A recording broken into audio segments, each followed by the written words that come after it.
அந்த காட்டுல இருந்த எல்லா பறவைகளுக்குமே நல்ல வலிமையான மரத்தாலான வீடு இருந்தது. ஆனா சோனா குருவி ரொம்ப ஏழை குருவி. அதனால தன்னுடைய 2 குழந்தைங்களும் வச்சுக்கிட்டு ஒரு பழைய கூட்டுல வாழ்ந்து வந்தது. ஒரு நாள் அந்த காட்டுல உள்ள எல்லா பறவைகளுமே ஒரு இடத்துல உட்கார்ந்து பேசிக்கிட்டு இருக்கும் பொழுது இவங்களோட நண்பனான கருமேகம் ஒண்ணு அங்க வந்தது. நண்பர்களே, உங்க காட்டுல வெப்பம் ரொம்ப அதிகமாயிடுச்சு. அந்த வெப்பத்தை குறைக்கிறதுக்காக மேக கூட்டங்களான நாங்க கூடிய சீக்கிரம் உங்க காட்டுக்கு வந்து மழை பெய்ய போறோம். அந்த மழையால வெப்பம் தணிஞ்சு நீங்க எல்லாம் சந்தோஷமா இருப்பீங்க. ஆஹா ஆஹா, மேக நண்பா, நீ சொல்றத கேட்க எனக்கு ரொம்ப சந்தோஷமா இருக்கு. எவ்வளவு சீக்கிரம் இங்க வந்து மழை பெய்ய முடியுமோ அவ்வளவு சீக்கிரம் வாங்க. எங்களால வெயில தாங்க முடியல. மேகா அண்ணா, வாயால சொன்னதோட நிப்பாட்டாதீங்க. சீக்கிரமா எங்க காட்டுக்கு மழையா பெஞ்சு எங்களை மகிழ்ச்சி படுத்துங்க. கிளி, கவலைப்படாத. இன்னும் கொஞ்ச நாள்ல உங்க காட்டுல மழை பெய்ய ஆரம்பிச்சிரும். பறவைகள் கிட்ட இப்படி பேசின அந்த மேகம் பிறகு அந்த இடத்தை விட்டு நகர்ந்து போயிடுச்சு. மத்த பறவைகள் எல்லாருமே மழைங்கிற பேரை கேட்டதுமே ரொம்ப மகிழ்ச்சியானாங்க. ஆனா சோனா குருவி மழை வர போகுது அப்படிங்கிற செய்தியை கேட்ட உடனே ரொம்ப கவலையாயிடுச்சு. அடடா, இப்ப நான் என்ன பண்ணுவேன்? என் கையில இப்ப பணமும் இல்ல. பணம் இருந்தாலாவது ஒரு நல்ல வீடா பார்த்து விலைக்கு வாங்கலாம். இப்ப பெய்ய போற மழையில என் 2 சின்ன குழந்தைங்களையும் தூக்கிக்கிட்டு நான் எங்க தான் போவேன்? மழை ஆரம்பிக்க இன்னும் 1 நாள் 2 நாள் ஆகும்னு நினைக்கிறேன். அதுக்குள்ள நம்ம குழந்தைங்களுக்காக ஏதாவது செஞ்சுதான் ஆகணும். இப்படி யோசிச்சு சோனா குருவி பிறகு அங்கிருந்து பறந்து போச்சு. இப்படி போன சோனா குருவி வாழை இலைகளை கொண்டு வந்து 3 குச்சிகளை வச்சு தன்னோட குழந்தைங்க இருக்கிற கூடு மேல ஒரு கூரைய உண்டாக்குச்சு. அம்மா, என்னம்மா பண்றீங்க? எதுக்கு இந்த இலைங்களை மேல கூரை மாதிரி வைக்கிறீங்க? அம்மா, ஏற்கனவே வெயில் தாங்கல. இதுல நீங்க இலைகளை இப்படி வச்சதால காத்தும் சரியா வர மாட்டேங்குது. குழந்தைங்களா, இன்னும் 2-3 நாள்ல நம்ம காட்டுல மழைக்காலம் ஆரம்பிக்க போகுதுன்னு நமக்கு செய்தி வந்திருக்கு. அப்படி மழை வந்தா மழை நீர் நம்ம கூட்டுக்குள்ள வராம இருக்கிறதுக்காக தான் வாழை இலைகளை வச்சு இந்த கூரைய உண்டாக்கி இருக்கேன். அம்மா, இப்ப மழை காலம் ஆரம்பிச்சதுக்கு அப்புறம் நீங்க கொடை வியாபாரம் தானே பண்ண போறீங்க. இந்த இலைகளை வைக்கிறதுக்கு பதிலா ஒரு கொடையை இங்க வச்சிருக்கலாமா? குக்கு, உங்க அப்பா இறந்ததுக்கு அப்புறம் நாம ரொம்ப ஏழை ஆயிட்டோம். வர வருமானம் நம்ம 3 பேரும் சாப்பிடறதுக்கே பத்த மாட்டேங்குது. இந்த நிலைமையில 120 ரூபாய்க்கு விற்கிற ஒரு குடையை நம்மளால இந்த கூட்டுல வைக்க முடியாது. ஆனா அதை நினைச்சு கவலைப்படாதீங்க. நமக்கு ஒரு நாள் நல்ல நேரம் வரும். நாம 3 பேரும் நல்ல நிலைமைக்கு வருவோம். அம்மா, அப்பா உயிரோட இருந்தப்ப நம்ம நல்ல வசதியா இருந்தோம். அப்ப அப்பாவும் நீங்களும் எல்லா பறவைகளுக்கும் எப்படி எல்லாம் உதவி செஞ்சிருக்கீங்க. ஆனா இப்ப நாம ஏழையான உடனே ஏமா யாருமே நமக்கு உதவி செய்யல? பியூட்டி, உதவிங்கிறது திருப்பி செய்வாங்கன்னு எதிர்பார்த்து செய்யறது கிடையாது. அது நம்ம மனசுல தன்னால வர கருணையால செய்யறது. அந்த மாதிரி வர கருணை திரும்ப எதையும் எதிர்பார்க்காது. குழந்தைங்களா, நீங்க நம்ம இருக்க நிலைமையை நினைச்சு கொஞ்சம் கூட கவலைப்படாதீங்க. இந்த மழைக்காலம் முடியட்டும். அதுக்கப்புறம் என்னால முடிஞ்ச அளவு பாடுபட்டு எப்படியாவது நமக்காக ஒரு சின்ன வீட்டை விலைக்கு வாங்கிடுறேன். அதுல நம்ம 3 பேரும் சந்தோஷமா நிம்மதியா வாழலாம். சரி சரி, பேசுனது போதும், மணி ஆகுது. குழந்தைங்களா, வாங்க படுத்து தூங்குவோம். இப்படி பேசிக்கிட்ட சோனாவும் 2 குழந்தைங்களும் பிறகு படுத்து தூங்குனாங்க. மறுநாள் பொழுது விழுந்தப்ப சூரியன் வரல. அதுக்கு பதிலா மழை தான் வந்தது. சொந்தமா வீடு இருந்த பறவைங்க எல்லாம் மனசுல எந்த கவலையும் இல்லாம மழைக்காலத்தை ஜாலியா அனுபவிச்சாங்க. குக்கு, பியூட்டி, இப்ப பாத்தீங்களா, இந்த வாழை இலையை எடுத்துக்கிட்டு வந்து கீரை வச்சதால இப்ப நம்ம கூட்டுக்குள்ள மழை துளிகள் வரவே வராது. இதனால நீங்களும் நினைய மாட்டீங்க. அம்மாவும் உங்களை பத்தின கவலை இல்லாம நிம்மதியா போய் கொடை வியாபாரம் பண்ணுங்க. இப்படி சொன்ன சோனா குருவி பிறகு கொடை வியாபாரம் செய்ய பறந்து போச்சு. கொடை வாங்கிட்டு போங்கம்மா, கொடை வாங்கிட்டு போங்கய்யா. கொடை நல்ல கொடை, வெள்ள கொடை, மழையில இருந்து உங்களை பாதுகாக்கும் கொடை. சோனா குருவி தன்னோட கொடைகளை விற்கிறதுக்காக கொற்ற மழையில நின்று இப்படி கத்திக்கிட்டு இருந்தது. சோனா, மழையில இப்படி நனைஞ்சுக்கிட்டு கொடை வியாபாரம் பண்றியே, உனக்கு குளிர்ல இப்படி நனையறதால நாளைக்கு உனக்கு காய்ச்சல் வந்துட்டா என்ன பண்ணுவ? புல்புலாக்கா, நான் என்ன பண்றது? என்னோட கூட்டுல என் குழந்தைங்க 2 பேரும் பசியோட இருப்பாங்க.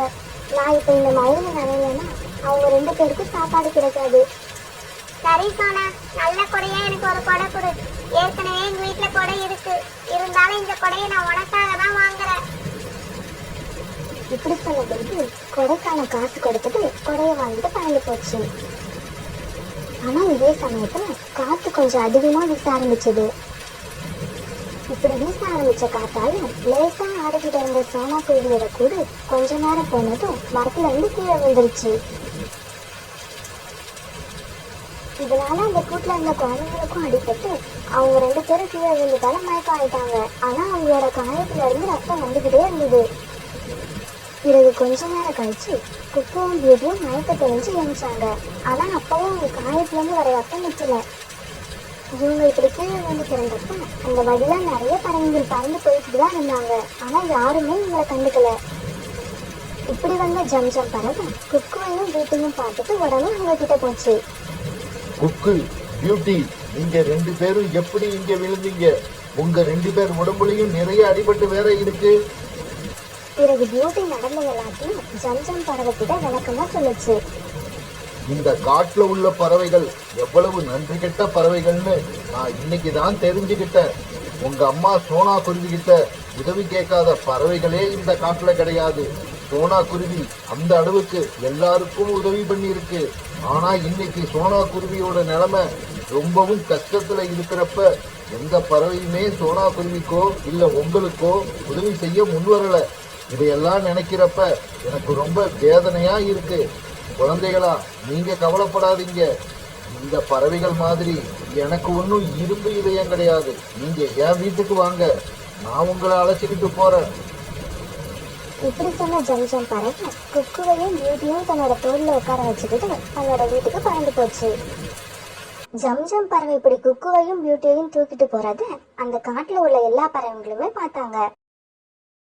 குக்குவையும் பியூட்டியையும் வீட்டுக்கு அழைச்சிட்டு போன ஜம்ஜம் பறவை அவங்க காயத்துக்கு மருந்து போட்டு விட்டது. பிறகு தன்னோட குழந்தைங்களுக்கு அடிபட்டு ஜம்ஜம் வீட்டுல இருக்கிற செய்தியை கேள்விப்பட்ட சோனா குருவி ஜம்ஜம் வீட்டுக்கு வந்தது. ஜம்ஜம் அண்ணா, என் குழந்தைங்களுக்கு என்ன ஆச்சு? காயம் ரொம்ப அதிகமா இருக்கா? சோனா குருவி, கவலைப்படாத. நான் 2 பேர் காயத்துக்கும் மருந்து போட்டு விட்டுருக்கேன். சீக்கிரமா ஆறிடும். இருந்தாலும் குழந்தைகளுக்கு சரியான பாதுகாப்பு இல்லாம நீ உன்னோட வியாபாரத்தை பார்க்க போனது பெரிய தப்பு. நான் என்ன பண்றது? என்னோட நிலைமை அந்த மாதிரி இருக்கு. சோனா, உன் கணவர் உயிரோடு இருந்தப்ப காட்டுல எந்த பறவைக்கு கஷ்டம் வந்தாலும் அவங்க கூட யார் இருக்காங்களோ இல்லையோ, ஆனா நீ கண்டிப்பா இருப்ப. ஆனா நீ இப்ப இவ்வளவு கஷ்டத்துல இருக்கும்போது உன் கூட நிக்க, உன் கஷ்டத்தை பங்கு போட்டுக்க எந்த பறவையுமே வரலன்னு நினைக்கும் போது என் மனசு ரொம்ப வேதனையா இருக்கு. சோனா சகோதரி, நீ இனிமே எங்கேயும் போக வேண்டாம். இனி நீங்க என் வீட்லயே தங்கிக்கிங்க. ஜம்ஜம் அண்ணா, 2 வருஷத்துக்கு முன்னால நீங்க எப்படி இருந்தீங்களோ இப்பவும் அப்படியே இருக்கீங்க. கொஞ்சம் கூட மாறவே இல்ல. ஆமா சோனா, நான் அப்படியே தான் இருக்கேன். என்னோட மனசும் அப்ப எப்படி இருந்ததோ அதே மாதிரி தான் இப்பவும் இருக்கு. இந்த காட்டுல உள்ள பறவைகள் மாதிரி சந்தர்ப்பத்துக்கு ஏத்த மாதிரி என் மனசை நான் மாத்திக்க மாட்டேன். ரீட்டா, சோனா குருவி இன்னைக்கு கொற்ற மழையில நனைஞ்சுக்கிட்டு கொடை வியாபாரம் பண்ணிக்கிட்டு இருந்தது. அத பார்க்கவே ரொம்ப பாவமா இருந்துச்சு. அந்த அளவுக்கு கஷ்டம் வந்துருச்சு அதுக்கு. அது நல்லா இருந்த சமயத்துல எவ்வளவு பறவைகளுக்கு உதவி பண்ணிருக்கு தெரியுமா? ஆமா புல்புல், நீ சொல்றது உண்மைதான். நான் கஷ்டத்துல இருக்கும்போது சோனா எனக்கு நிறைய உதவி பண்ணிருக்கு. இருந்தாலும் அது இவ்வளவு கஷ்டப்படும் போது நான் எந்த உதவியும் செய்யாம இருக்கிறது நினைச்சா எனக்கே கொஞ்சம் வெக்கமா தான் இருக்கு. கிளி, இந்த நிலைமையில நீ மட்டும் இல்ல, நானும் அதே நிலைமையில தான் இருக்கேன். இது வரைக்கும் சோனாவுக்கு எந்த உதவியும் செய்யாதத நினைச்சா எனக்கும் அசிங்கமா தான் இருக்கு. நானும் காலேஜையும் சோனா கிட்ட எத்தனையோ தடவை உணவு வாங்கி சாப்பிட்டு இருக்கோம். நாங்க போய் கேட்டு ஒரு தடவை கூட நாங்க வெறும் கையோட திரும்பி வந்ததே கிடையாது. இருக்கிறது கொஞ்சம் உணவா இருந்தா கூட அதுல பாதியை எங்க கிட்ட கொடுத்துரும். 10 ரூபாய் கொடுத்துட்டு அதை 10 தடவை சொல்லி காட்டுற இந்த காலத்துல ஒருத்தருக்கு தான் செஞ்ச உதவிய மத்தவங்க கிட்ட சோனா இது வரைக்கும் சொன்னதே கிடையாது. ஆனா சோனா கஷ்டத்துல இருக்குன்னு தெரிஞ்சும் நாங்க கூட இது வரைக்கும் அதுக்கு உதவி செய்யணும்னு நினைக்கவே இல்லை. அது ரொம்ப தப்புன்னு இப்பதான் உணர்ந்தேன். சரி சரி, நாம இப்பயும் இப்படி வாயால பேசிக்கிட்டு எதுவும் செய்யாம இருந்துடக்கூடாது. யாராவது சொல்லுங்க, நாம இப்ப சோனா குருவிக்கு என்ன பண்ணலாம்? பறவைகளே, நான் சொல்றதை கேளுங்க. ரொம்ப முக்கியமா தேவை ஒரு வீடு. அது ஒரு வீடு இல்லாம தான் 2 சின்ன குழந்தைங்களை வச்சுக்கிட்டு ரொம்ப கஷ்டப்படுது. அதனால எல்லாரும் ஆளுக்கு கொஞ்சம் பணம் போட்டு சோனா குருவிக்கு ஒரு வீடு வாங்கி கொடுக்கலாங்கிறது தான் என்னோட ஆசை. இந்த திட்டம் ரொம்ப நல்லா இருக்கு, இதுக்கு நான் ஒத்துக்கிறேன். எவ்வளவு பணம் வேணும்னு சொல்லுங்க, நான் தரேன். பறவைகளே, இந்த ஐடியா நமக்கு ஏன் இத்தனை நாளா வரலன்னு நினைச்சு எனக்கு ரொம்ப வெக்கமா இருக்கு. பறவைகளே, ஒரு நிமிஷம் இருங்க, எனக்கு ஒரு சந்தேகம். என்ன சந்தேகம்? இல்ல, இவ்வளவு நாள் கஷ்டத்துல இருந்த சோனா குருவிய நம்ம யாருமே கண்டுக்கல. அதனால நம்ம மேல அது கண்டிப்பா கோபத்துலதான் இருக்கும். இப்ப திடீர்னு நமக்கு ஞானோதயம் வந்து சோனாவுக்காக வீடு வாங்கி கொடுத்தா வேண்டாம்னு சொல்லாம அது வாங்கிக்குமா? சோனா இப்ப நம்ம மேல கோபமா இருந்தா அது கண்டிப்பா தப்பே இல்ல, நியாயமான கோபம்தான். அதனால தவறு செய்து நாம தான் எப்படியாவது மன்னிப்பு கேட்டு வாங்குற வீட்டை சோனா கிட்ட கொடுத்தாகணும். சரி சரி, நாளைக்கு காலையில எல்லாரும் பணத்தை எடுத்துக்கிட்டு வந்துருங்க. சோனாவுக்காக ஒரு நல்ல வலிமையான வீட்டை வாங்கி ஆகணும். இப்படி பேசின பறவைகள் எல்லாம் அவங்க வீட்டுக்கு பறந்து போனாங்க. மறுநாள் பொழுது விடிஞ்சிச்சு. எல்லா பறவைகளும் ஆளுக்கு கொஞ்சமா பணம் போட்டு சோனா குருவிக்காக ஒரு அருமையான வீட்டை விலைக்கு வாங்கினாங்க. சரி சரி, எல்லாரும் வாங்க, சோனா குருவி கிட்ட போய் மன்னிப்பு கேட்டு இந்த வீட்டை சோனா குருவிக்கு பரிசா கொடுப்போம். இப்படி சொன்ன பறவைங்க எல்லாம் ஜம்ஜம் பறவை வீட்டுக்கு பறந்து போனாங்க. சோனா, எங்க எல்லாரையும் மன்னிச்சிடு. நாங்க எல்லாம் இப்ப வாழ்ந்துட்டு இருக்கிற சந்தோஷமான வாழ்க்கையில ஆரம்பத்துல நீ எங்களுக்கு செஞ்ச உதவி எல்லாத்தையும் மறந்துட்டோம். அது எவ்வளவு பெரிய தப்புன்னு இன்னைக்கு நாங்க உணர்ந்தோம். சோனா, நாங்க செஞ்ச தப்புக்கெல்லாம் பிராயச்சித்தமா இன்னைக்கு உனக்கு ஒரு சந்தோஷத்தை காட்டலான்னு இருக்கோம். சீக்கிரம் எங்க கூட கிளம்பு. பரவங்களே, நீங்க எல்லாரும் பேசுறத கேட்க எனக்கு ரொம்ப சந்தோஷமா இருக்கு. நீங்க யாருமே தெரிஞ்சு எந்த தப்பும் பண்ணல, தெரியாம தான் செஞ்சிருக்கீங்க. எப்ப நாம செஞ்ச தப்ப நாம உணர்றோமோ அப்ப மத்தவங்க மன்னிக்கிறாங்களோ இல்லையோ கடவுள் நம்மள மன்னிச்சிருவாரு. பிறகு சோனா குருவி எல்லா பறவைங்களும் வலுக்கட்டாயமா கூப்பிட அவங்க கூட பறந்து போச்சு. சோனா, இந்த வீட்டை பாரு, எவ்வளவு அழகா இருக்கு. இந்த வீடு வேற யாரும் இல்ல, உன்னோட வீடுதான். உனக்காக நாங்க எல்லாரும் சேர்ந்து இந்த வீட்டை வாங்கி இருக்கோம். பறவைங்களே, நீங்க எல்லாரும் என் மேல காய்ச்ச அன்புக்கு ரொம்ப ரொம்ப நன்றி. இருந்தாலும் இந்த வீட்டை நான் ஏத்துக்கிறது அவ்வளவு நல்லதா இருக்காதுன்னு நினைக்கிறேன். சோனா குருவி இப்படி அந்த வீட்டை வாங்குறதுக்கு மறுத்தாலும் எல்லா பறவைங்களும் சேர்ந்து ரொம்பவும் வற்புறுத்தி சோனா குருவி கிட்ட அந்த வீட்டை கொடுத்துட்டாங்க. பிறகு வேற வழியே இல்லாத சோனா குருவி தான் குழந்தைங்களை கூட்டுக்கிட்டு அந்த வீட்டுக்கு வந்துச்சு. பிறகு தான் வாழ்க்கையோட கடைசி நாள் வரைக்கும் தான் குழந்தைங்களோட அந்த வீட்டுல சோனா குருவி சந்தோஷமா வாழ்ந்துச்சு.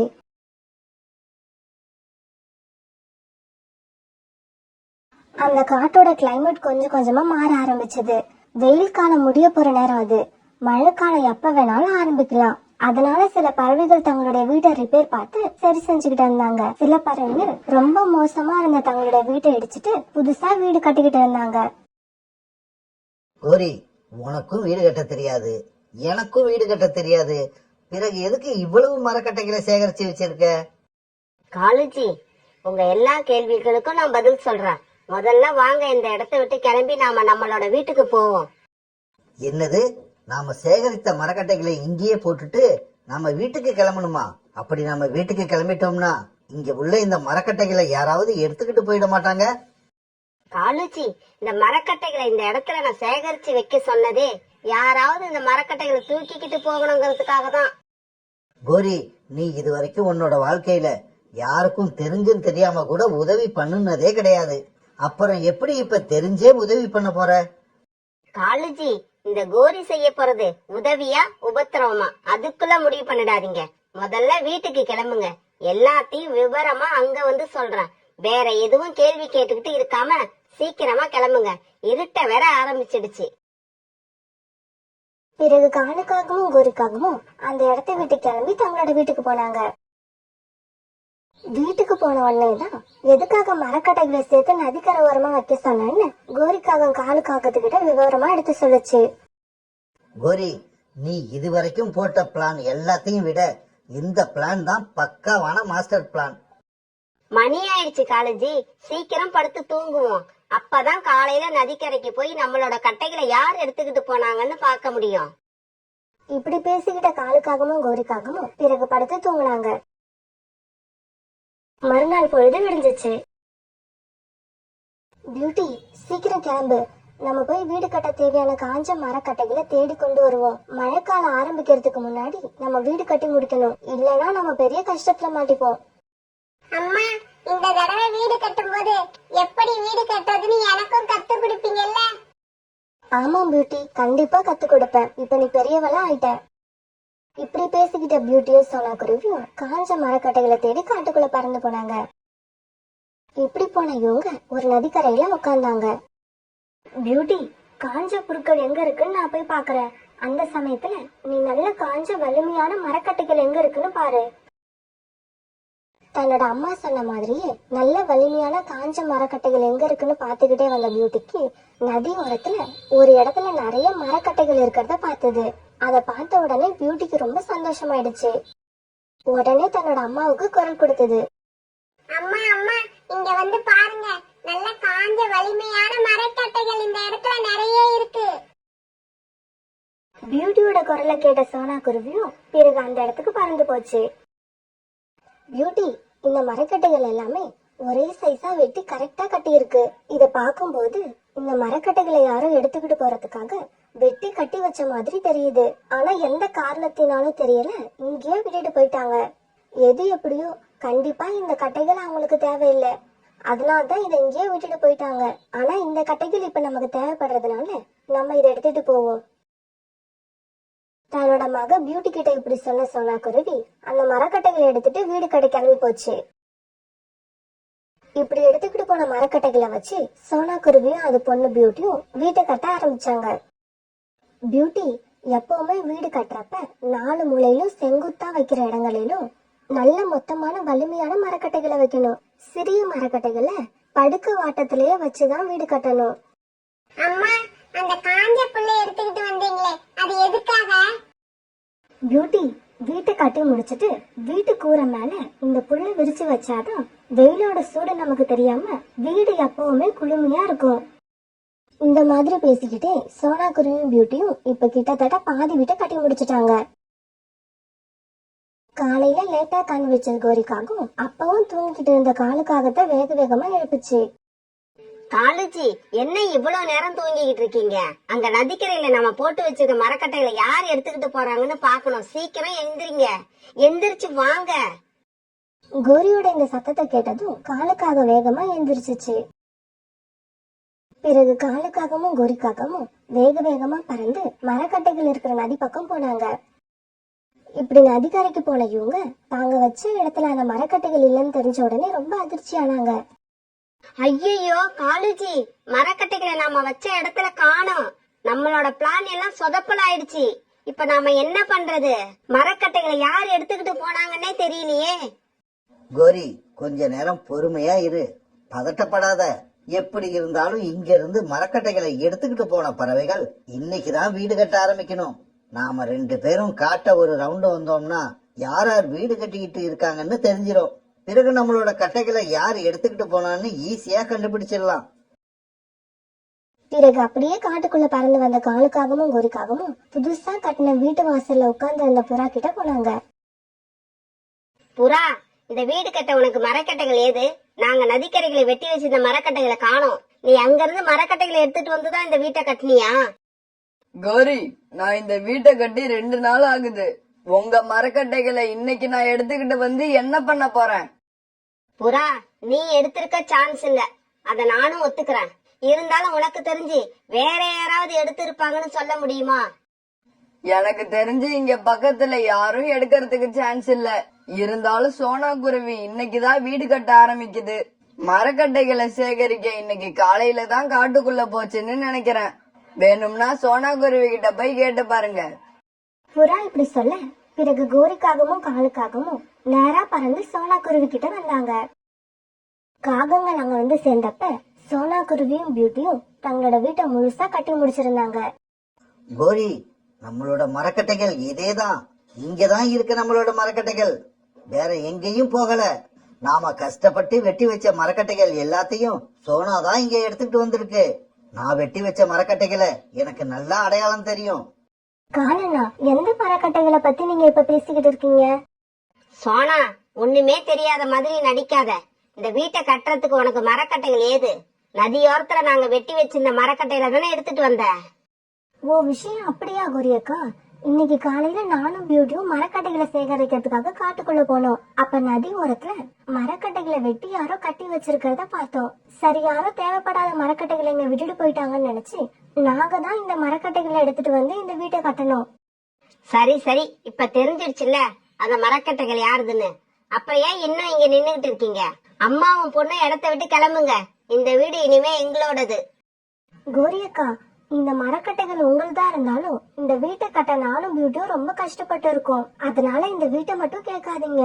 வேணும்னா உங்களுக்கு புது மரக்கட்டைகளை எடுத்துட்டு வந்து தரோம். அதாவது உங்ககிட்ட இருந்து எடுத்த மாதிரி 2 பங்கு மரக்கட்டைகளை தரோம். தயவு செய்து இந்த வீட்டை மட்டும் கேட்காதீங்க. ஏய் சோனா, வீட்டை மட்டும் கொடுக்க முடியாதுன்னு சொன்ன ஓங்கி ஒண்ணு போடுவேன். எங்களோட மரக்கட்டைகளை பயன்படுத்தி கட்டின வீடு எங்களுக்கு தான் சொந்தம். இன்னும் ஒரு நிமிஷம் எங்க அம்மாவும் பொண்ணு இருந்தீங்க, எங்க கிட்ட இருந்து அடி வாங்கிட்டு தான் போவீங்க. பியூட்டி, நாம தான் பெரிய தப்பு பண்ணிட்டோம். அந்த கட்டையை நாம எடுத்துட்டு வந்திருக்கவே கூடாது. அதுவும் இந்த காகங்களோட கட்டைன்னு எனக்கு தெரிஞ்சிருந்தா நான் சத்தியமா எடுத்துக்கிட்டு வந்திருக்கவே மாட்டேன். எது எப்படியோ மரக்கட்டைகளை எடுத்துட்டு வந்துட்டீங்க, வீட்டையும் கட்டிட்டீங்க. இப்ப மரியாதையா இந்த வீட்டை எங்க கிட்ட கொடுத்துட்டு நீங்க புது மரக்கட்டையை எடுத்து வேற இடத்துல போய் வீடு கட்டிக்கிங்க. சோனா குருவிக்கு நல்லாவே தெரியும், இனி நாம என்னதான் பேசினாலும் இந்த காகங்கள் இந்த வீட்டுல நாம இருக்கிறதுக்கு ஒத்துக்கவே ஒத்துக்காதுன்னு. இப்படி யோசிச்ச சோனா குருவி பிறகு தான் பொண்ணு பியூட்டிய கூப்பிட்டுக்கிட்டு அந்த இடத்த விட்டு பறந்து போச்சு. காலுஜி, நமக்கு புது வீடு கிடைச்சிருச்சு, நமக்கு புது வீடு கிடைச்சிருச்சு. காலுஜி, ஒரு நிமிஷம் யோசிச்சு பாத்தீங்களா? உங்களுக்கும் வீடு கட்ட தெரியாது, எனக்கும் வீடு கட்ட தெரியாது. ஆனா இந்த கோரியோட ஐடியாவால இப்ப நமக்கு ஒரு வலிமையான புது வீடு கிடைச்சிடுச்சு. இந்த சோனா குருவியை நினைச்சா எனக்கு சிரிப்பு தான் வருது. இந்த குருவி நம்ம கிட்ட ஏமாறதுக்குன்னே இருக்கு. இப்படி போன சோனா குருவியும் பியூட்டியும் ஒரு ஆத்தங்கரையில போய் உட்கார்ந்தாங்க. அம்மா வாங்க, நாம காட்டுக்குள்ள போய் மரக்கட்டைகளை எடுத்துக்கிட்டு வந்து மறுபடியும் வீடு கட்ட ஆரம்பிப்போம். இல்ல பியூட்டி, இந்த தடவை நாம அந்த காகங்கள் கிட்ட ஏமாறக்கூடாது. இந்த தடவை அந்த காகங்களை தான் நம்ம ஏமாத்த போறோம். இப்படி பேசின சோனா குருவி பிறகு பியூட்டியை அழைச்சுக்கிட்டு தன்னுடைய அம்மா வீட்டுக்கு போச்சு. இப்படி வீட்டுக்கு போன சோனா குருவி தன்னோட அம்மா கிட்ட நடந்தது எல்லாத்தையும் சொல்லி அழுதுச்சு. சோனா, நீ எதுக்கும் கவலைப்படாத. நீ யாரையும் கெடுக்கணும்னு நினைக்கல. உனக்கு எல்லாமே நல்லபடியா தான் நடக்கும். நீயும் பியூட்டியும் எனக்கு ஈர களிமண் மட்டும் எடுத்துக்கிட்டு வந்து கொடுங்க. நீங்க நினைக்கிற மாதிரி வீட்டை நான் சீக்கிரமாவே கட்டி கொடுக்கறேன். காலுஜி, காலுஜி, அங்க பாருங்க, நம்ம கிட்ட வீட்டை கொடுத்துட்டு போன சோனா குருவி அவங்க அம்மாவை அழைச்சிக்கிட்டு வந்து அங்க ஒரு அழகான மண் வீட்டை கட்டிக்கிட்டு இருக்கு. கோரி, வெயில் காலத்துல மண் வீட்டுக்குள்ள இருந்தா எப்படி தெரியுமா இருக்கும்? ஏசி வச்ச வீட்டுக்குள்ள இருக்கிற மாதிரி இருக்கும். அப்படியா காலுஜி? நான் இது வரைக்கும் மண் வீட்டுல வாழ்ந்ததே இல்ல. அத பத்தி நீ ஒன்னும் கவலைப்படாத கோரி. சோனா குருவியோட அம்மா அந்த வீட்டை கட்டி முடிக்கட்டும். சோனா குருவி கிட்ட நாம இந்த வீட்டை கொடுத்துட்டு அந்த வீட்டை வாங்கிடுவோம். காலுஜி, சோனா குருவி அந்த வீட்டை கொடுக்க மாட்டேன்னு சொன்னா? அது எப்படி இல்லைன்னு சொல்ல முடியும்? ஓங்கி 2 போட்டோம்னா எந்த வீடா இருந்தாலும் அது நம்ம கிட்ட விட்டுட்டு சோனா குருவி ஓடியே போயிடும். அன்னைக்கு சாயங்காலம் வரைக்கும் வேலை செஞ்ச சோனா குருவியோட அம்மா அந்த அழகான மண் வீட்டை கட்டி முடிச்சாங்க. அந்த வீடு ரொம்பவும் அழகா இருந்தது. சோனா, நான் சொல்றத நல்லா காதுல வாங்கிக்க. இது மண் வீடு. வெயில் காலத்துல இந்த வீட்டுல வசிக்க ரொம்ப குளுமையா இருக்கும். இருந்தாலும் மழை காலத்துல இந்த வீட்டுல வாழறது ரொம்பவும் ஆபத்தானது. எப்ப வேணும்னாலும் இடிஞ்சு விழ வாய்ப்பு இருக்கு.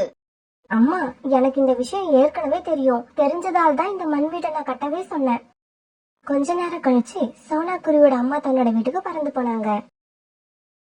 பிறகு சோனா குருவியும் பியூட்டியும் தங்களோட மண் வீட்டுக்குள்ள போகலான்னு நினைக்கிறப்ப கோரிக்காகவும் காலுக்காகவும் அங்க வந்தாங்க. சோனா, காலையில உன்னை அந்த வீட்டை விட்டு அனுப்பினதுல இருந்தே எனக்கு மனசே சரியில்லை. என்ன இருந்தாலும் அந்த வீடு நீயும் உன் பொண்ணு பியூட்டியும் பார்த்து பார்த்து கட்டின வீடு. நான் செஞ்சது நியாயம் இல்லைன்னு என் மனசே எனக்கு சொல்லுச்சு. அதனாலதான் அந்த வீட்டை உனக்கே கொடுத்துட்டு நான் இந்த வீட்டுல வந்து இருக்கலாம்னு முடிவு பண்ணிருக்கேன். கோரி அக்கா, உங்க பேச்சையெல்லாம் நம்பி இந்த வீட்டை உங்களுக்கு நான் கொடுக்க மாட்டேன். 2 நாள் இந்த வீட்டுல இருப்பீங்க, எனக்கு மறுபடியும் அந்த வீடு வேணும்னு கேப்பீங்க. அதனால இந்த மண் வீட்டுல நானே இருந்துக்கிறேன். சோனா தங்கச்சி, தயவு செய்து இப்படி எல்லாம் சொல்லாத. இந்த வீட்டை நீ எங்களுக்கு கொடுத்துட்டேன்னா நாங்க அந்த மரக்கட்டைகளை வச்சு கட்டின வீட்டு பக்கம் இனிமே சத்தியமா வரமாட்டோம். கோரி, நீயும் சத்தியம் பண்ணு. ஆமா சோனா, நீங்க ஆசையா கட்டின வீட்டை நீங்களே எடுத்துக்குங்க. இந்த மண் வீட்ல நாங்க இருந்துக்கிறோம். இது சத்தியம்.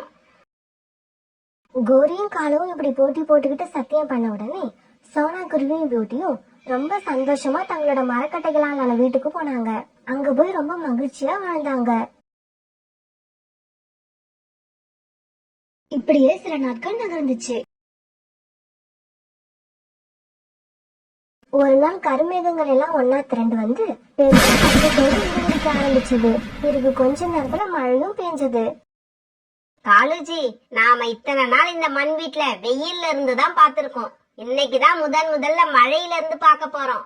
அத நினைச்சாலே எனக்கு ரொம்ப சந்தோஷமா இருக்கு. ஆமா கோரி, எனக்கு கூட இப்ப நம்ம வீட்டுக்குள்ள 4 ஏசி இருக்கிற மாதிரி இருக்கு. இப்படியே பேசிக்கிட்டு இருந்த காலும் கோரியும் அப்படியே தூங்க போனாங்க. ராத்திரி பூரா பெஞ்சுக்கிட்டே இருந்த மழையில பாதி ராத்திரியில அந்த மண் வீடு கொஞ்சம் கொஞ்சமா கரைஞ்சி கடைசியா இடிஞ்சே கீழே விழுந்துடுச்சு. காலுஜி, நீங்க எங்க இருக்கீங்க? கோரி, நீ எங்க இருக்க? நான் இங்க கீழே கிடக்குறேன். காலுஜி, என்னோட ரெக்கையில ஒன்ன காணோம். ரத்தம் வேற அதிகமா வருது. எனக்கு 2 ரெக்கைகளும் இருக்கு, ஆனா வால் பகுதியை தான் காணும்.